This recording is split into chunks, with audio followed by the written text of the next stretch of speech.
आज महाकुंभ 2025 की खासियत बताना चाहूंगा। शाही स्नान के दिन प्रयागराज में 6 से 7 करोड़ श्रद्धालु पहुंचने का अनुमान है। लगभग 6.25 करोड़ की आबादी दुनिया के 41 देशों को मिलाकर होती है। मौनी अमावस्या पर इन 41 देशों की पूरी आबादी से कहीं ज्यादा जनसंख्या प्रयागराज शहर की होने वाली है। दुनिया के 8 छोटे देशों की जितनी कुल आबादी है उससे ज्यादा तो महाकुंभ मेला में फोर्स तैनात होगी। लगभग 1.25 लाख जवानों की तैनाती की जा रही है। दुनिया के 12 ऐसे देश हैं जिनकी आबादी कुल 7 लाख है। उनसे ज्यादा 12 लाख साधु संत महाकुंभ में जप तप करेंगे। दोस्तों, महाकुंभ मेला 2025 उत्तर प्रदेश के प्रयागराज में आयोजित होने वाला है। इस वीडियो में प्रयागराज कुंभ मेला शाही स्नान की डेट्स, प्रयागराज में कुंभ के दौरान रुकने की व्यवस्था इत्यादि डिटेल्स में जानकारी देने वाला हूं। तो चलिए वीडियो की शुरुआत करते हैं। कुंभ मेला 13 जनवरी 2025 को पौष पूर्णिमा के शुभ दिन से शुरू होगा और 26 फरवरी 2025 को महाशिवरात्रि के दिन समाप्त होगा। कुंभ मेला 30 से 45 दिनों तक चलेगा। माना जाता है कि कुंभ के दौरान स्नान करने से सभी प्रकार के पापों से मुक्ति मिलती है, जो व्यक्ति को शांति और मोक्ष की ओर ले जाती है। कुंभ में शाही स्नान का विशेष महत्व है। प्रयागराज महाकुंभ 2025 में शाही स्नान की तारीख इस प्रकार है। 13 जनवरी को पहला शाही स्नान होगा। इस दिन पौष पूर्णिमा है। 14 जनवरी मकर संक्रांति के शुभ अवसर पर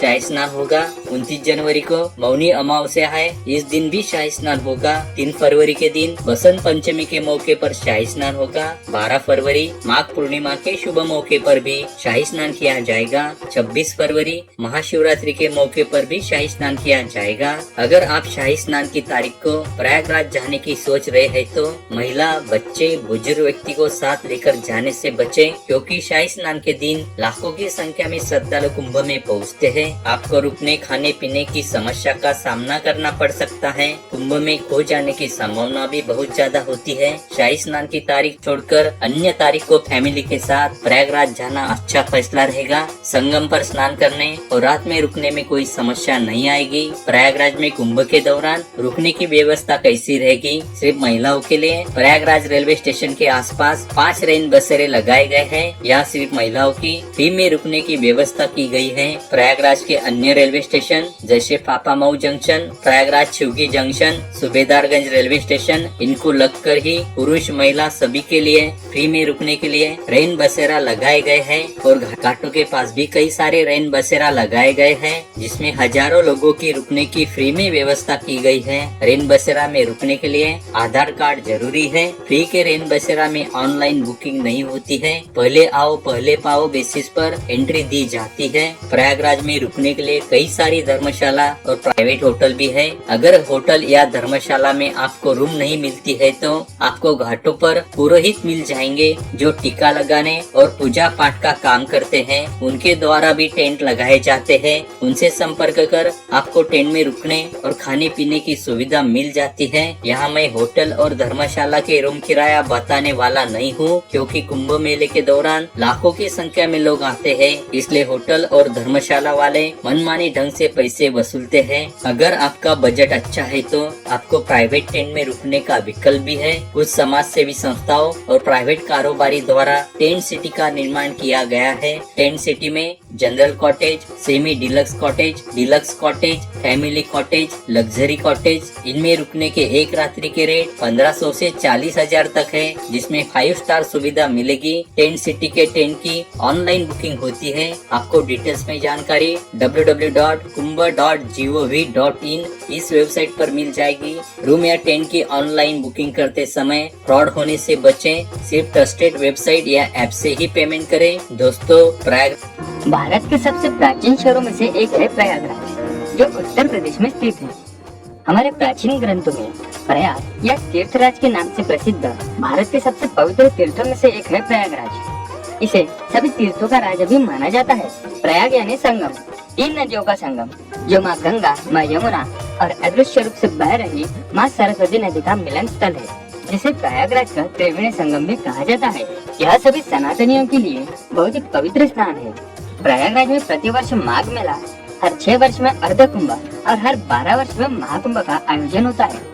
तो इस बार 12 वर्ष के अंतराल के बाद महाकुंभ का आयोजन माँ गंगा यमुना और अदृश्य रूप से बह रहे माँ सरस्वती के पावन तट पर प्रयागराज में त्रिवेणी संगम पर होने जा रहा है। महाकुंभ मेला 13 जनवरी 2025 और पूर्णिमा से 26 फरवरी 2025 महाशिवरात्रि तक चलने वाला है। इस बार महाकुंभ में करोड़ों लोगों की भीड़ जुट सकती है। इसको देखते हुए संगम का तट 900 मीटर चौड़ा किया गया है।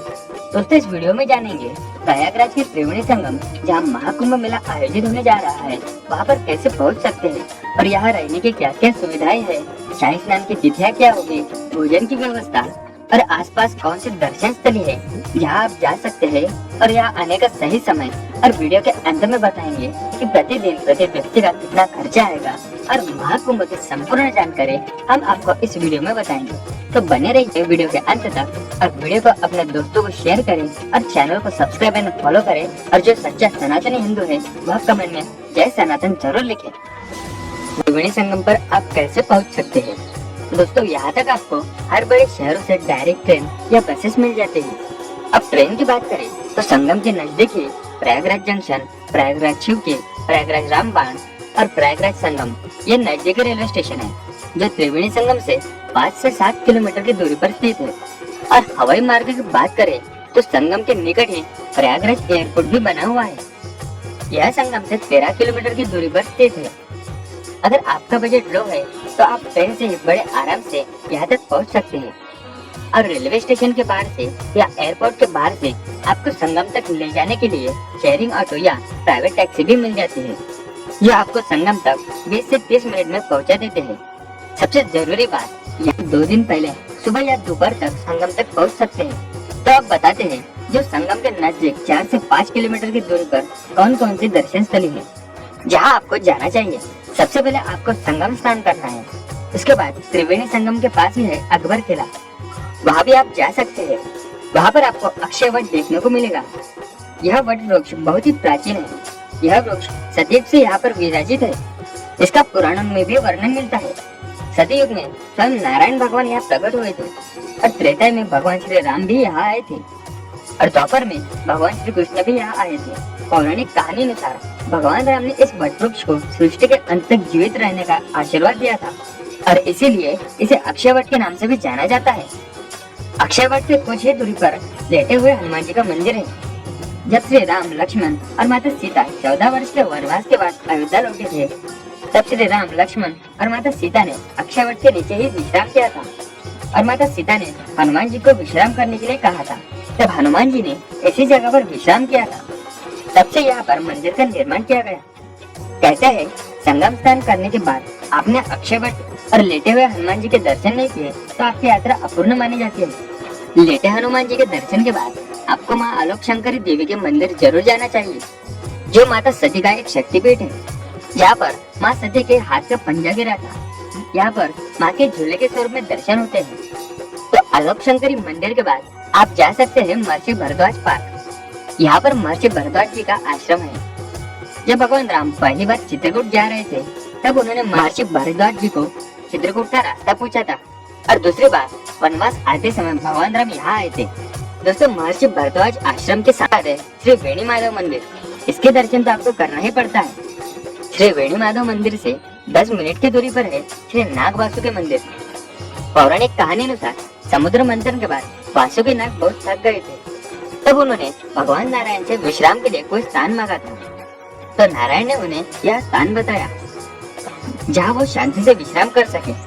तभी से यहाँ नागराज वासुकी निवास कर रहे हैं। श्री नाग वासुकी मंदिर के बाद आप शाम को पुनः त्रिवेणी संगम पर आ सकते हैं। यहाँ पर आपको भव्य और दिव्य माँ गंगा और त्रिवेणी संगम के आरती के दर्शन होंगे, और कुंभ मेले के आसपास आपको खाने पीने के बहुत से स्टॉल देखने को मिलते हैं।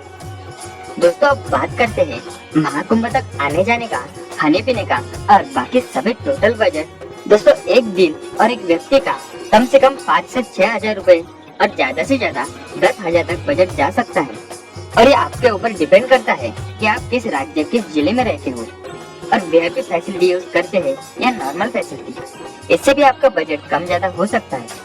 तो दोस्तों, आपको यह जानकारी कैसी लगी और इस जानकारी में कोई मिस्टेक हो तो कमेंट बॉक्स में जरूर बताएं।